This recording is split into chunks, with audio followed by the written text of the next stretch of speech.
Chapter 6: Spirits and Crime. Habits, desires, and inclinations are rooted in the mind and remain with the individual after he is freed from his physical body until they are eliminated by the will. The spirits of many criminals, murderers, those who were executed, or are seeking for revenge remain indefinitely in the earth sphere and often endeavor to continue their former activities and to carry out their evil designs through controlling the bodies of mortals who are sensitive to their influence. In many cases of revolting murder, investigation will show that the crimes were committed by innocent persons under the control of disembodied spirits who had taken complete possession of the murderer. There is little doubt that the murder of Stanford White by Harry K. Thaw in 1906 at Madison Square Roof Garden, New York, was due to spirit influence. Harry Thaw was a psychic sensitive and had shown evidence of this fact all his life, and whatever personal grievances he may have had when he killed Stanford White, he was unquestionably obsessed by avenging spirits who desired retribution for real or fancied injustice done to themselves or kindred. Harry Thaw was largely only the psychic subject and the physical instrument through which was enacted a terrible drama by the invisible world, the actors being ignorant, revengeful spirits. On July 15, 1906, several weeks after the tragedy occurred, a strange spirit controlled Mrs. Wicklund during a psychic circle and fell prostrate to the floor. Placing the form of my wife in a chair, I began questioning the controlling intelligence. The stranger strenuously objected to being touched, brusquely demanded to be left alone, and called out, "Hey there, waiter, bring me a drink." "What kind of drink do you want?" "Bring me a whiskey and soda, and be quick about it." "Who are you?" "None of your business who I am." "Where do you think you are?" "In Madison Square Roof Garden, of course." "What is your name?" "Stanford White, if you have to know." Holding one hand on the back of his head, on the right side, and clutching at his chest and abdomen, as if in great pain, he cried, "Have a waiter bring me that whiskey and soda." I was about to ask further questions when the spirit's attention was attracted to some invisibles, and he began to tremble with fear. "Are you seeing dead people?" I asked. He nodded his head violently, then shouted, "They are after me," and jumping from the chair, ran to a corner of the room in an effort to escape. His agitation was so great that he lost control of the psychic and was gone. Immediately another spirit took possession of the psychic and in great excitement began to walk back and forth, exclaiming exultantly, "I killed the dog! I killed the dog! There he lies!" pointing at the floor toward the spot where White had lost control. "The dog! I've been looking for a chance to kill him for several years, and I got him at last, the dog." I forced the spirit to sit down and learned that his name was Johnson. "I killed Stanford White," he boasted. "He deserved death. He had trifled too long with our daughters." He was very pronounced in his denunciation of society men. "They steal our children from us and put fine clothes on them, and the parents do not know what becomes of them." I asked the spirit whether he was aware of being dead, but he laughed at the idea and said, "How could a dead person talk?" The doctor said I had consumption and would die soon, but I didn't die. I never felt better in my life. When asked to carefully examine his hands, feet, and dress, he demanded to know how he, a man, became possessed of a woman's body. Lengthy argument finally convinced the perplexed spirit of the fact of his transition, and he departed, thoroughly penitent. He was followed by a third entity, but this intelligence was aware of being a spirit temporarily controlling a borrowed body. "I am Harry Thaw's father. Save my boy. Save my boy. He is not guilty. Harry will not be electrocuted." Later events proved this to be true. He is sensitive to spirit influences and has been all his life. He was always erratic and so excitable that we were afraid to correct him for fear he would become insane. But I see our mistake now. I did not understand the cause of Harry's queer actions while I was in the physical, but now, from the spirit side of life, I can see that Harry has been a tool in the hands of selfish earthbound spirits most of his life. He was obsessed by revengeful spirits when he killed Stanford White. I have tried to reach the external world by every possible avenue to tell the people that Harry is not insane, but that he's a psychic sensitive. Save my boy, he begged repeatedly. What would you have us do? Please write to my wife and to my attorney, Mr. Alcott. We did not know that Mr. Alcott had been Mr. Thaw's attorney, but verified the fact afterward. Tell them your experience and what I have said to you, and urge them to recognize and understand Harry's condition. We promised to comply with the wish of the spirit, and he then departed. The following evening, July 16th, another spirit came. He seemed at first to be looking for someone, then asked, "Where did the other fellows go?" The spirit also condemned high society in general, and denounced young girls in particular for their foolishness. The rich take our girls to their dens, they put them on stage, and the girls disown their parents. They deserve licking, he declared, and emphasized his words with suitable gestures. The spirit was laboring under such great mental excitement that he suddenly lost control before I could ascertain any particulars. On February 10th, 1907, the spirit of Mr. Thaw returned and reiterated his statement that Harry was a psychic sensitive who was frequently subject to the influence of mischievous spirits. He also urged upon humanity the great need for inquiry into the subject of spirit influence, saying that a proper understanding would prevent untold misery to both spirits and their unfortunate mortal victims. That Richard Ivins, hung for the murder of Mrs. Bessie Hollister in Chicago 1906, was a victim of foreign influences was so evident that alienists, criminologists, and psychologists alike declared their belief that Ivins was innocent, and that he had confessed the crime when under the hypnotic suggestion of some unknown person. Ivins would alternately confess his guilt, saying with a strange trance-like stare that a big man had compelled him to commit the deed, and then again wildly deny it. Hugo Munsterberg, M.D. Professor of Psychology, Harvard University, wrote in June 1906, "It is an interesting and yet rather clear case of disassociation and autosuggestion. The witches of the 17th century were burned on account of similar confessions, and the popular understanding of mental aberrations has not made much progress since that time." Professor William James of Harvard wrote, "Whether guilty or not, Ivins must have been in a state of disassociated personality. He was not his natural self during those fateful first days, but the victim of one of those rare alterations of personality, either suggested or spontaneous, which are now well known to occur in predisposed subjects." We present a sequel to this tragic story.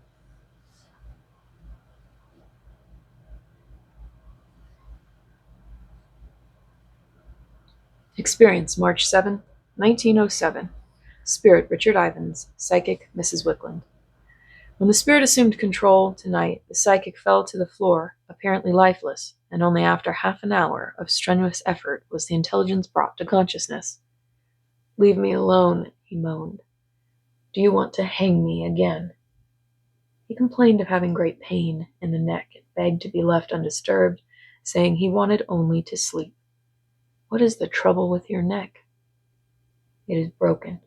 They hanged me and I am dead. I want to remain dead. If you bring me to life, they will hang me again." "What is your name?" "Richard Ivins." "Were you guilty of the murder of Mrs. Hollister?" "I do not know. Others said I was. If I did it, I do not know it." "Why did you plead guilty at times and then again deny your confession?" "I pleaded guilty because those three fellows, spirits, made me. The big man stood over me with a knife and threatened to kill me if I would not plead guilty. When the big man was not there, I told them that I did not know whether I killed the lady or not. I told it to the police. I told it to the jailer and to everybody that questioned me, but they would not believe me when I told them the truth. Oh, I have suffered so much. Why did you call me back when I was dead? Why didn't you let me sleep? They will arrest me and hang me again." Suddenly the spirit shouted with fright, "Don't you see? There is that big man again. He has his knife, and the two short fellows are with him. Oh!" Clutching his knee, he cried, "My knee! He has driven the knife through my knee, and through my other leg! My leg! My leg! He is the devil! He has stabbed me!" The terrified spirit was gradually made to understand that his torment were spirits, his tormentors were spirits, and that he was free from his physical body and beyond the power of bodily harm. You are using a body not your own, and need now to free yourself from all mental delusions. Do you not see other spirits beside your enemies? Why, yes, there are others now. They seem to be friendly. And there's Mrs. Hollister. Ask the man with the knife why he hounds you, I suggested. He only grins. Ask him why he wanted to kill the lady. He says because he hates women. He stopped abruptly and, breathless, seemed to be watching a scene of great disturbance. They have taken those devils away. It was a lively fight, but they got them. Calming himself, he said, I feel better now. I'm so glad that terrible man is gone. Asked to recall what he could of the Hollister tragedy, he said, When I saw the woman that night, I also saw the big man. My head began to feel very strange. I was grabbed by the throat and lost consciousness. When I came to myself, again the big man said that I had killed the woman. I had known the man for about a month, but I did not know he was a spirit. He has been hounding me ever since. Why didn't they give me a chance to live, even if it would have been in prison? Oh, the shame I have brought upon my family. I feel so sorry for my poor mother. If she could only know the truth, if I could only speak to her and tell her that I could not help it, that I did not do it. Nobody had any sympathy for me, and nobody would believe me when I told them about the big fellow standing over me with the knife. He made me plead guilty. If I committed the crime, I am sorry for it, but I don't know that I have done it. Why did they kill me? After I had explained the continuity of life and progression into higher spiritual realms, he eagerly asked, If they did not kill me, is the lady still alive also? Certainly. Doubtless she has come here to forgive you. Although you destroyed her physical body, you were not responsible for the act. You were merely used by wicked spirits who hypnotized you. With this new understanding, the wary spirit was taken in charge by invisible helpers, who told us that the big man and his accomplices had, in earth life, belonged to a band of whitecaps, which had operated extensively for some years in England and America, mutilating and killing many women in their criminal mania. Several months later, the spirit of the big man himself was brought to our circle. Experienced June 6, 1907. Spirit Charles the Fighter, psychic Mrs. Wicklin. The spirit seemed stupefied by drink, and when finally aroused was so pugnacious that the aid of several persons was required to quiet him. I'm Charles the Fighter, and I'll have you all shot, he shouted. Turning to some other invisibles, he cursed for them, having lured him to this place, and commanded them to help him instead of standing idly by. Subdued at last, Charles the Fighter was compelled to listen to an elucidation of his real situation. In an endeavor to convince him that he was controlling the body of another, he was asked to examine the hands of the psychic. Seeing the hand of a woman, he shrank back, terror-stricken, and cried, Take that hand away! Take it away! I don't want to see it any more. Questioned regarding the story of the hand, he declared, I shall never tell, I would rather die. Oh, there is her face, too. And the hand that I cut off to get the diamond ring. They have haunted me all this time. Looking about in horror, he seemed to see a vast gathering of specters. See all those faces. Have I killed all those people? Have they come to accuse me? There is that boy. He was hung once, but he seems to be after me too, Ivans. I killed the women, but I made him confess to save my own neck. But just wait, you devil you. I'll fix you when I get out of this. I will cut you all to pieces. But at last Charles the Fighter realized that further resistance was useless, and that his days of robbery and murder were over. He told of his hideous career of crime, and said that he murdered for revenge, stole to buy whiskey, and drank to drown his conscience, to escape the specters which constantly haunted him. In early childhood he had been happy under the care of his own mother, but after her death, his stepmother had abused him so mercilessly that he often rushed sobbing to his room, and on his knees prayed to his dead mother for help. This roused the stepmother to a jealous fury, and regardless of the protests of a weak father, she had beaten him angrily, forbidding him to ever mention the name of his mother again. Her abuse grew into such a cruel tyranny that the boy had developed an overpowering hatred for her, and revengefully vowed that when he was grown, he would kill every woman possible. Consistently he had carried out his ghastly purpose, and had given his entire life to plotting and perpetrating atrocities and crimes, generally victimizing women. He had died in 1870 during a wild fight with his companions, but he had not been aware of the loss of his physical body. He boasted that for many years he had continued his crimes, always eluding the police. Once in Boston, I wanted to kill a policeman, but when I sneaked up behind him and hit him on the head with a club, the club went right through him and never hurt him. He didn't even turn around. The spirit thought himself now in the hands of authorities, but declared that he was willing to give himself up to escape the haunting faces of his many victims. I'd be glad to go to hell to get away from this torment. While listening to an explanation of the law of cause and effect and the conditions prevailing in the spirit world, Charles saw his own mother standing before him. The sight of her had an overwhelming effect. The hardened criminal cowered in his seat and wept piteously, while his mother pleaded with him to come with her and learn to expiate his crimes. Crushed by guilt and remorse, he cried abjectly, "I cannot go with you. Dear mother, don't ask me to go with you. You must go back to heaven, and I must go to hell where I belong. I must be cut to pieces and burned in the fires of hell." But maternal love prevailed, and the spirit, humble and penitent, followed his mother. In 1894, Harry Hayward, a handsome reprobate with a weakness for beautiful women and a life of gaiety, hired a villain to murder his sweetheart in Minnesota and was hanged. While he was in prison awaiting execution, he maintained his debonair attitude to the last, played cards with his jailer, and with the utmost nonchalance, and ordered ice cream, his favorite dish, whenever possible. "When you come to hell where I am going," he told the jailer, "I'm going to treat you to ice cream." During this time, I anonymously sent him a book and several papers relating to the spirit world, but otherwise had no connection with him. On February 27, 1908, a nurse asked us to concentrate for Mrs. McA, a patient whom she was attending and whose case strongly suggested psychic invalidism, chronic illness, and lassitude due to spirit obsession. The nurse was a psychic sensitive herself and surmised that many of the uncontrollable notions of her beautiful patient were caused by spirit obsession and had several times endeavored to order any intruder away. One day, Mrs. McA developed an intense desire for homemade ice cream, although ordinarily she did not care in the least for it, but she insisted that her whim be satisfied at once, putting her maids to a great deal of inconvenience. When the nurse entered the room with the ice cream, she had a sudden feeling that someone had rushed upon her, and the next instant was seized by so strong a feeling of choking that she was forced to leave the room. Upon recovery, she returned, and convinced of the presence of a spirit, flung a window open and silently ordered any foreign entity present to leave the house.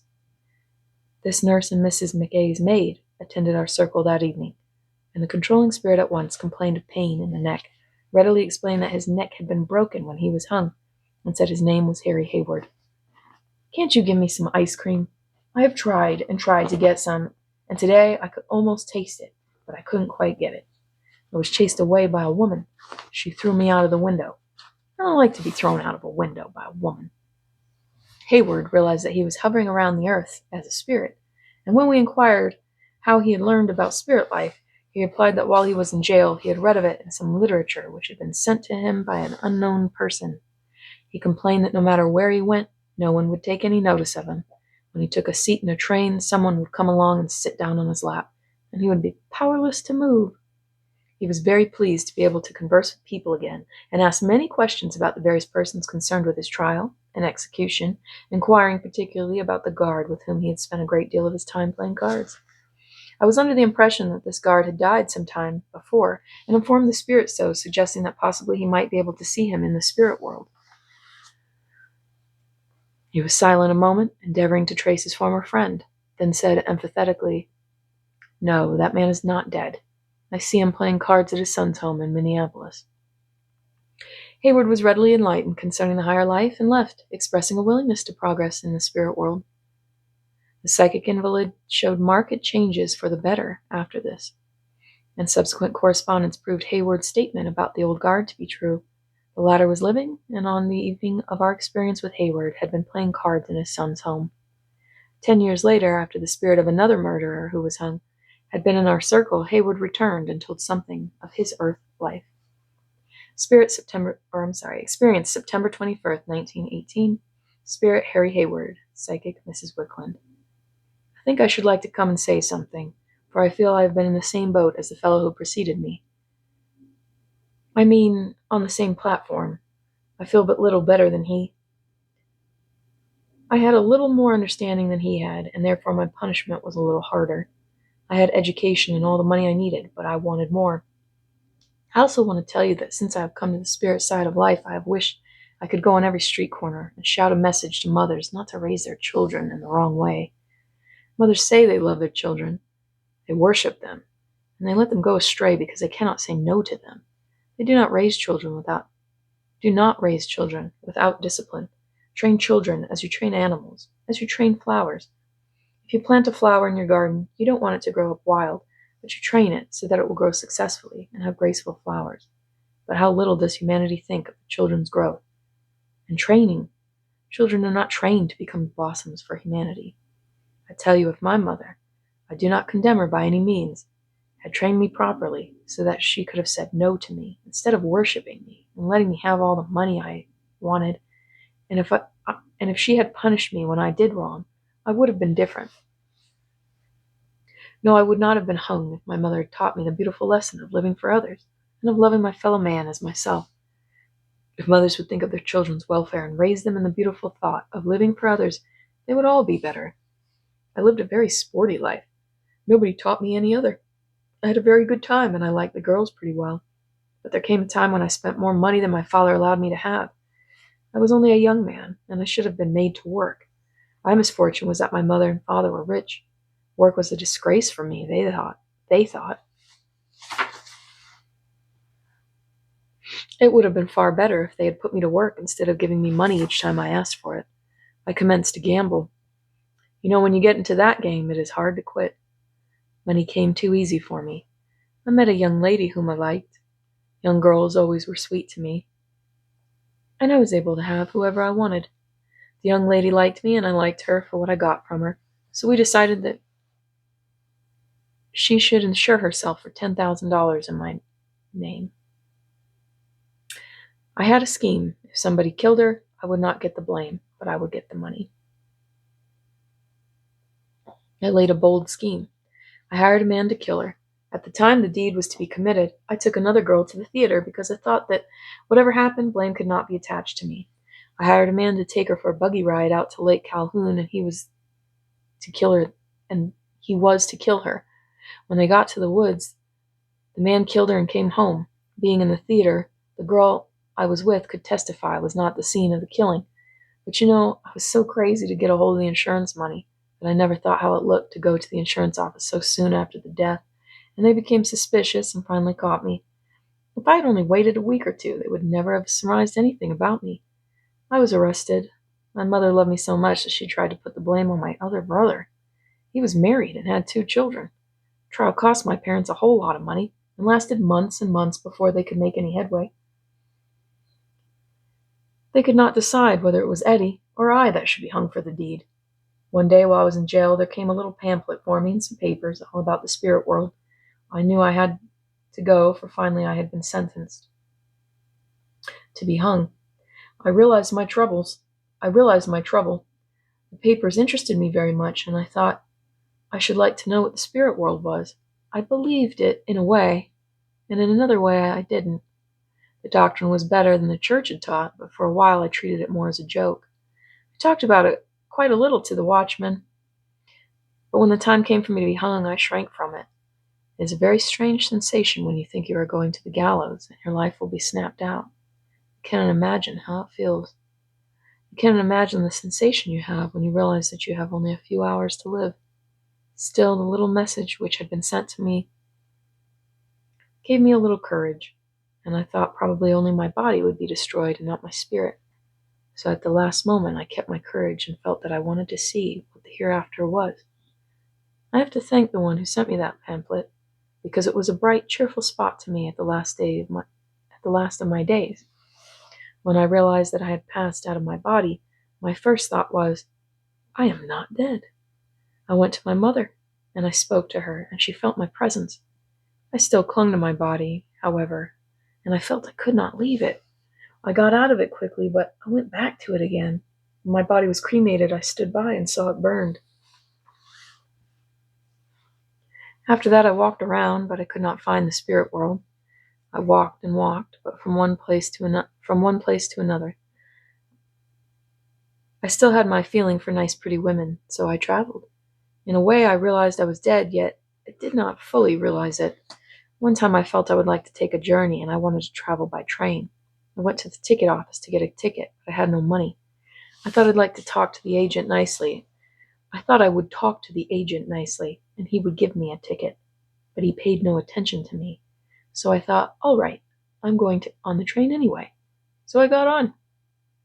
I sat down on one of the seats, and before I knew it, a great big fat man sat right down on my lap. I got real mad. I tried to push him off, but I could not, and I could not get up either. I had to let that man sit on me until he was ready to get off the train. I had not learned the power of thought to think myself away. I had only learned to walk. I had not yet learned the little thought lesson to think myself in a place in order to be there. Before long, I came to a beautiful lady, Mrs. McKay, and I commenced to like her. Before I knew it, I was in her magnetic aura and I could not get away. She wanted to be in bed all the time, and there I was. Once I heard someone say, "You must leave this lady and go away. If there is any spirit around her, it must leave and go away." I was there, however. I was very fond of ice cream, and I wanted some, so I impressed the lady to ask for it. When it was brought in, I wanted it, and I felt that if I could only get a good hold of her, I would get the ice cream. All at once, I was a lady myself, and when I tried to get that ice cream, I had the same sensation that I had when I was hung. But the lady who was carrying the ice cream had such power that before I knew it, she had thrown me out of the window, bodily, mind you.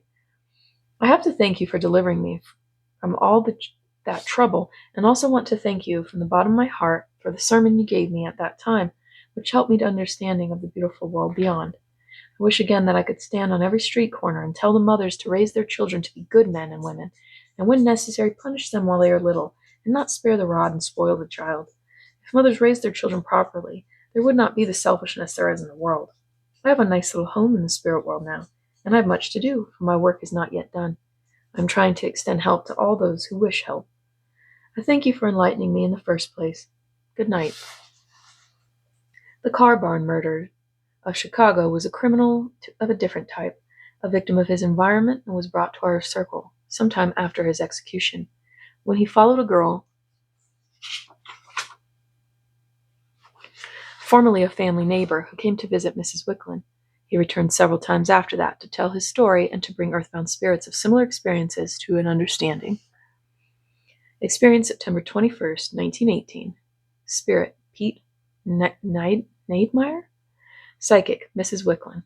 I want to come here tonight to tell you that I also am one who is very thankful to you, although you probably do not care whether I come again or not. But I do know you helped me to something like happiness which I thought never could be mine. I was nothing but a wild beast in earth life, but still, when you do not give children proper training, how can you expect to have good men? I had no training at all. My mother was very wild and did not care what became of her children. She thought, let them take care of themselves. So you go out in company with others and get into first one game, then another. Sometimes you go to church. I didn't believe in that old story about Christ. I could not believe it. And I thought there was no such thing as what they taught about Christ. And if there was, what did I care? I walked in the path of evil from the time I was a little boy until I got where I could not live any longer, whether I wanted to or not. I will tell you, if you have children, please give them an understanding when they are little. If they take anything from a person, make them take it back where they got it. Don't let them get the idea that you will take it from them and think it is all right. If they steal once, they will again, if not properly taught. When I stole, my mother thought I was a smart boy. I kept on going from bad to worse. I belonged to a gang of about a dozen boys.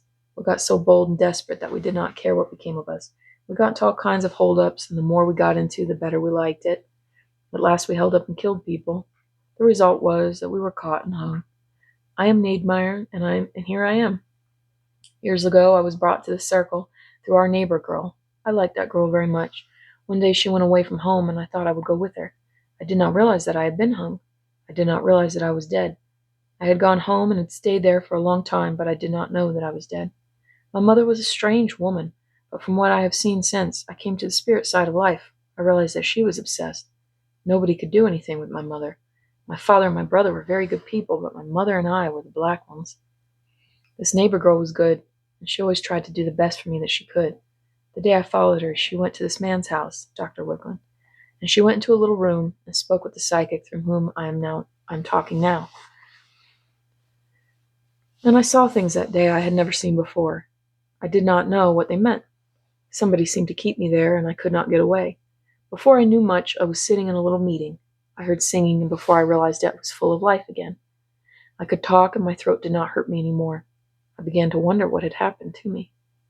You talked to me so kindly that it helped me. You talked to me about the real life on the other side. You helped me to an understanding of life, not what the church and ministers taught, that we should pray to God and believe in the blood of Christ, and that Christ died for our sins, and that if we believe that, we will go to heaven. I was not the kind that could go on the straight road, because I felt that was too easy, and I couldn't believe that we could get to heaven without any effort on our part. I knew I was bad, yet I felt in my heart that I should do something to try and be good. But do good for what I had done bad.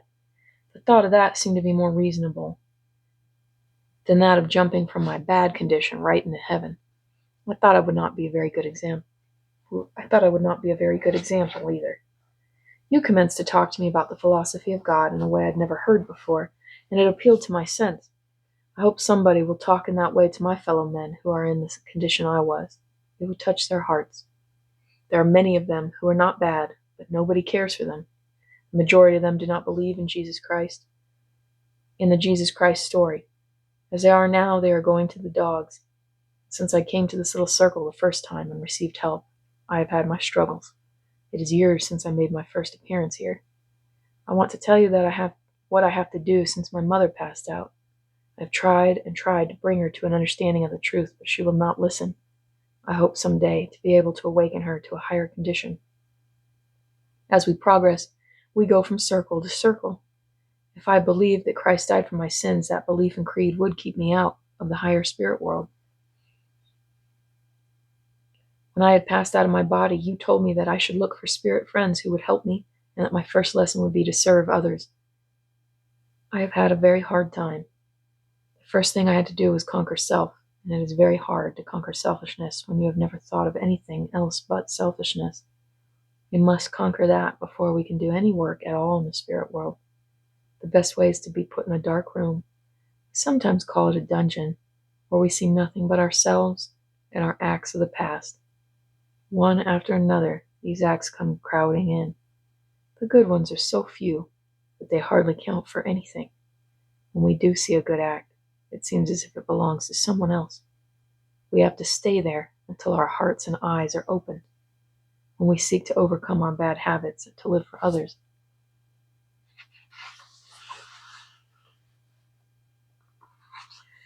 then we get out of the selfish state.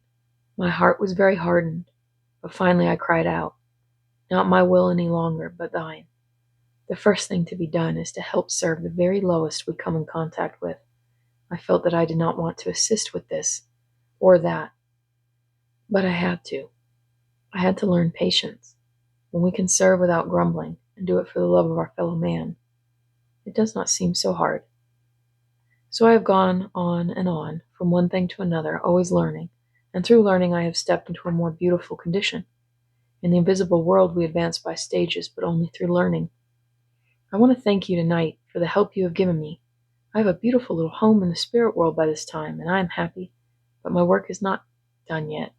My work is to keep helping those who need help, and to try to influence the boys on earth, not to do the mischief they are planning, but to try to be good and do the very best they know how for their fellow man. Goodbye. Experience August 30th, 1922.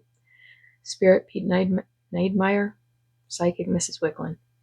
I should like to come here tonight to say a few words. I want to thank you for helping me to the higher life. I had gone down, and had only hatred and selfish thoughts. I was down as far as I could go. My mother was obsessed. She had a great deal of influence over me. She was down on the world and made me do things to the neighbors that I should never have done. My father and brother were good people and were looked up to. I am Pete Nademeyer. I want to thank you for having helped me, and now I want to ask you to send good thoughts to my mother. She has passed out, but I cannot reach her. She was obsessed by a very evil spirit. She sent evil thoughts to me, and I was very sensitive to them. You did a Christian act for me which no one else had ever done. I was shunned by all. When you are in a large city, with all its temptations, and have not learned anything about the higher things, you get in bad company. You get so wrapped up with things that are bad that you think everything belongs to you, just as much as it does to the other fellow. Jealousy, selfishness, and ignorance are three things that we should all try to conquer. When they get hold of you, they are the devil in you. You feel jealous of everybody that has more than you. You are selfish. You don't want to give anything away. You just want to keep it all for yourself. You want everything that belongs to others. You feel that if there is a God, he should have given you a chance as well as the rest of them. In that atmosphere I was brought up. My mother was selfish and jealous. Nobody in the neighborhood liked her. She did not have one friend. I was her pet, and I could have anything. Father told me not to do bad things, but Mother said not to mind what he told me, but to go ahead and do as I pleased. I went out and stayed out nights in bad company. We got a gang together. I did not mean to get into the gang as I did, but I was forced into it by the club. You understand, they have clubs, secret clubs. Those fellows, you are in their power. If you try to withdraw, you cannot, because they will squeal on you. They watch you, and somebody follows you all the time. The new beginners are the ones who do the dirty work. The leaders very seldom get caught. There is a school, and the new beginners learn to do bad things. Some of the leaders are in the finest society in big cities, and they get to know where we can find people to rob. You may sometimes wonder how we know where to go to find jewelry and money. Our leaders know all about it. They are in fine society all the time. They have money, so it wouldn't do any good to squeal on them. If I should tell you the names of some of our leaders who are in society in Chicago, you would not believe me. You would say that it is not so. If you would tell on them, they would at once squeal on you and say you robbed such a house. What could you do? You just have to keep still. That is what the underworld is doing. The upper world uses the underworld when it suits its purpose. What we steal in one city, they send off to another city. Always you will find our leaders in the finest society, but we do not dare say anything. When you once join their club, what I call the Devil's Club, you cannot say anything. You are in their claws, and our leaders are worse than devils. They are so mean. If we should kill, we are the ones who suffer, but they get the money. I came here tonight to thank you for having helped me. Nobody ever gave me a helping hand before. In that car barn murder, I did not kill anyone. I was with the gang, but the one who did the work did not get hung. He got away. We four were hung because we were there. I was innocent. My work was to watch, which I did, but I did not murder. I was hung for it. If you have any influence at all, do not hang people. Let them have another chance, because sometimes you will find they are innocent. Keep them in the pen. Give them another chance. If they are hung, then where are they? All they have in their hearts is hatred. They go back to earth life and do more mischief. They control people, and obsession steps in. I had hatred when I was hung, and said if there is life again, I will get even and fight for revenge. You remember Tilly, who lived next door to me? I told you about her before. She used to come to your circles. I followed her once and through her influence, I came into your circle and was converted to the higher life. Tilly always had a good influence over me, and sometimes she wanted to talk to me, but my mother was always jealous and didn't want her to talk. Mother was very mean to Tilly's people. She got so mad at the time I was hung that she tormented all her neighbors. She tore up all the fences and closed up all the stable windows on their side. She tried to shoot everybody she could. If my father had had the gun loaded, Mother would have been in great trouble. Tilly was my guardian angel, and through your circle I got over my hatred. Now I try to help others with the light you gave me. My mission is to help the unfortunate ones like this fellow who came before me. I try to influence people to be more just. If you have a chance to hang anyone, don't do it, but give him another chance. You have no right to kill. Nobody should kill another person. We are all God's children. We all make mistakes, and the strong should help the weak. When one person murders another, no justice is shown, no mercy. The judge and the jury, what mercy do they show a fellow when he has murdered? Why should they kill him instead of giving him another chance? Why don't they give a good word to the poor ones? Why don't they go to the prisoners and teach them of the higher life and also have psychic circles and try to help them? As soon as you stop capital punishment, you will not have so much killing. When persons are hanged, they have revenge and hatred in their hearts, and all they want to do is kill, kill, kill. So they influence sensitive mortals and make them commit all kinds of crime. I want to say again, if you have any influence, stop capital punishment. This is a Christian country, and nobody has a right to kill another. As they killed Christ, so they kill boys who have been murderers instead of teaching them while they are young.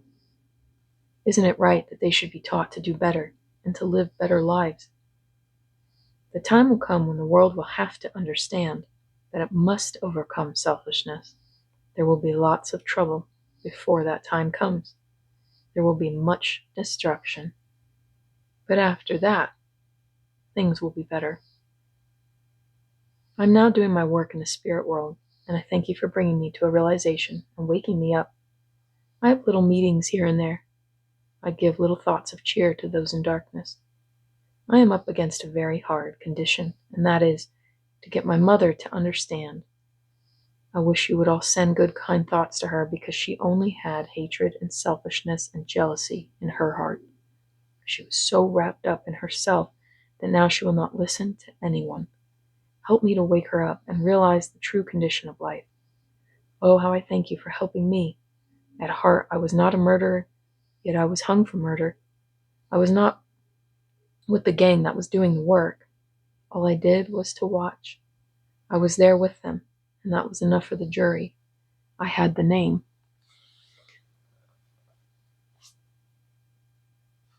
Now I am trying to do my part, but I have much to learn.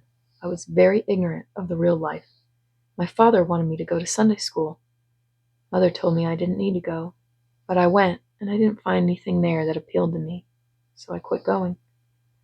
I know now that God is everywhere, and that I am a part of God. I had a hard time getting rid of selfishness, jealousy, and ignorance. They are the root of all evil. When they are gone, love, kindness, and sympathy can take their place. Love, kindness, and sympathy take their place. Get an understanding of the higher life, and you will be happy. All should be brothers and sisters on earth as we are in the higher life. In the spirit world, our real eyes are opened. You cannot progress until you have learned the lessons of life. You know, a schoolboy cannot go to university until after he gets through his school books. He must go to kindergarten before he can enter the university, and he has to get there step by step. So it is in the spirit world. It is the world of happiness. We cannot appreciate it until we have it before us. Everybody should know these things before they step over the borderland. We cannot go to the spirit world until we have an understanding of it. When we are one with God, then we have happiness. I do not know much, and I cannot say much because I have seen so little of it. I have much work to do before I go on. The spirit world is like going into a garden and seeing one beautiful flower here and another there. The flowers all stand up so straight and look at you and seem to say, "Please take me." This one has a certain odor and that one another, but all are beautiful and fragrant. The spirit world is like a flower bed. All is beauty and harmony. I mean, there is no selfishness. One shines more than another because he has more understanding. We will all get there, but we have to gain advancement for ourselves. No one needs to get discouraged. All will get there, but it takes time. Thank you for having helped me to an understanding and a home. But for that, I should have been an earthbound spirit doing more harm than good, for I had hatred in my heart. I'm very happy, but I want you all to send a good thought to my mother so that I can wake her up and help her to overcome her selfishness, jealousy, and ignorance. Just give me a chance to wake her up. I thank you all.